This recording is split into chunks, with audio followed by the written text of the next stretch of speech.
9 TV Telangana news కి స్వాగతం. ఉచిత కంటి వైద్య శిబిరానికి అపూర్వ స్పందన. బుధవారం హత్నూర మండల కేంద్రంలోని హత్నూర గ్రామంలోని అమ్మ స్వచ్ఛంద సేవా సంస్థ మరియు శంకర కంటి ఆసుపత్రి నానకరంగూడ వారు సంయుక్తంగా నిర్వహించిన ఉచిత కంటి వైద్య శిబిరానికి అపూర్వ స్పందన వచ్చిందని అమ్మ స్వచ్ఛంద సేవా సంస్థ అధ్యక్షులు శివశంకర్రావు తెలిపారు. ఉచిత కంటి పరీక్షతో పాటు షుగర్, బీపీ పరీక్షలు నిర్వహించారు. క్యాంపుకు 387 మంది రోగులు చూయించుకోగా 45 మంది ఆపరేషన్ కు అర్హత పొందితే ఆపరేషన్ చేయించుకోవడానికి 15 మంది ముందుకు వచ్చారన్నారు.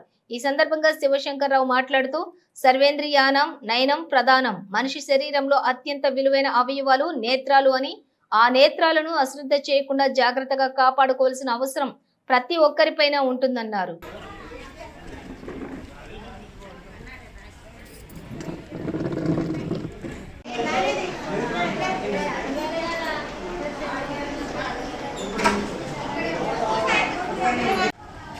నర్సాపూర్ నియోజకవర్గం హత్నూర మండల హెడ్ క్వార్టర్లో అమ్మ స్వచ్ఛంద సేవా సంస్థ మరియు శంకర కంటి ఆసుపత్రి నానక్రామ్గూడ హైదరాబాద్ వారు కలిసి సంయుక్తంగా ఈ స్వచ్ఛంద సేవా సంస్థ ద్వారా ఉచిత కంటి ఆపరేషన్ శిక్షణ శిబిరాన్ని నిర్వహిస్తున్నాము.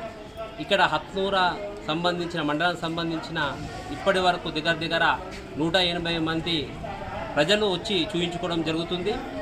ఇక్కడ ఐఓఎల్ అంటే కంటి ఆపరేషన్ అయిన తర్వాత అద్దాలుతో పాటు ఉచిత భోజనము, తర్వాత ఉచిత ప్రయాణము చేసి ఆపరేషన్ చేసి మళ్ళీ వారి ఇంటి దగ్గర తీసుకునే బాధ్యత అమ్మ స్వచ్ఛంద సేవా సంస్థ మరియు శంకర కంటి ఆసుపత్రి తీసుకోవడం జరుగుతుంది. అమ్మ స్వచ్ఛంద సంస్థ ద్వారా చేపడుతున్నటువంటి కార్యక్రమము కంటి ఆపరేషన్లు కానీ అద్దాలు కానీ ఏదైతే ఈ కార్యక్రమం చేపట్టారో చాలా మంచి కార్యక్రమం, చాలా స్పందనగా కూడా ఉంది. మండలంలో ఉన్న వివిధ గ్రామాల నుంచి మరియు హత్నూర ప్రాపర్ నుంచి కూడా చాలామంది వచ్చి చూపెట్టుకోవడం జరుగుతూ ఉంది. అయితే ఇందులో పరీక్ష చేసిన తర్వాత ఎవరికైతే అద్దాలతో అవసరం సరిపోతుందో అద్దాలు ఇస్తూ, అదేవిధంగా ఆపరేషన్ అవసరమైన వారికి కూడా తీసుకెళ్ళి ఆపరేషన్ చేయించి మళ్ళీ తెచ్చి ఇంటికాడ వదిలేస్తామని అమ్మ స్వచ్ఛంద సంస్థ ద్వారా చాలా మంచి కార్యక్రమాన్ని చేపడుతున్నాం కాబట్టి ఇది చాలామంది కూడా ఉపయోగించుకుంటున్నారు. దీన్ని దిగ్విజయం చేయాలని చెప్పని అందరినీ కూడా కోరుతున్నాం.